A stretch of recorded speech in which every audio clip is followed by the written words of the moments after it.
देखो ऊपर ऐसन तो होई एकरा नीचे कैसन हमारा बुझाला ई झकास हो। पातर पातर होठ लाली पॉप लागता चोलिया में दूगो आलू चॉप लागता आ एक नंबर माल जिला टॉप लागता आ एक नंबर माल जिला टॉप लागता आ पतली कमरिया लपालप लागता।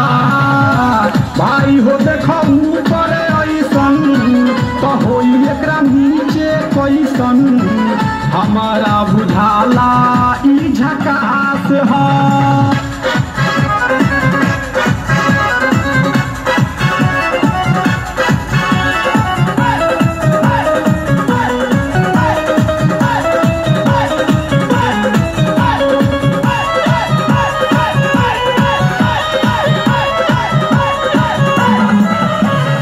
रहिया में खूब अगरा के चलेली नवहिन के दिल धड़का के चलेली आ छोटे छोटे कपड़ा चढ़ा के चलेली आ छोटे छोटे कपड़ा चढ़ा के चलेली आ से कसी बदनिया देखा के चलेली।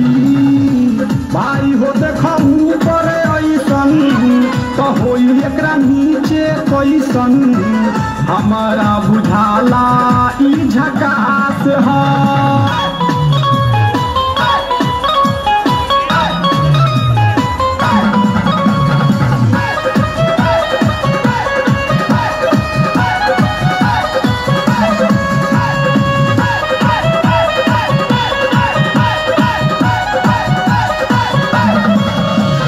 सोलह साल के एज में बेजोर लागेली देखो देखो चांदनी चकोर लागेली आ चढ़ल बा जवानी पोरे पोर लागेली आ चढ़ल बा जवानी पोरे पोर लागेली आ दिलवा चोरावे वाली चोर लागेली। भाई हो देखो ऊपर ऐसन तो होई एकरा नीचे कैसन हमारा बुझाला ई झकास हो।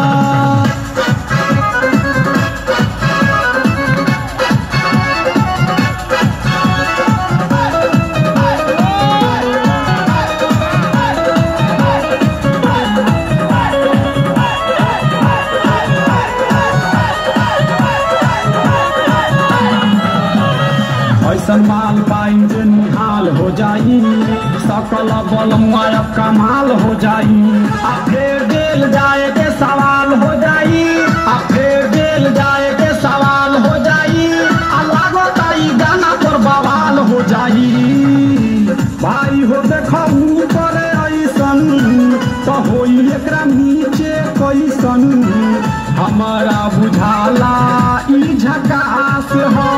पातर पातर होठ लाली पॉप लागता चोलिया में दूगो आलू चॉप लागता आ एक नंबर माल जिला टॉप लागता आ एक नंबर माल जिला टॉप लागता आ पतली कमरिया लपालप लागता। भाई हो देखो ऊपर ऐसन तो होई एकरा नीचे कैसन हमारा बुझाला ई झकास।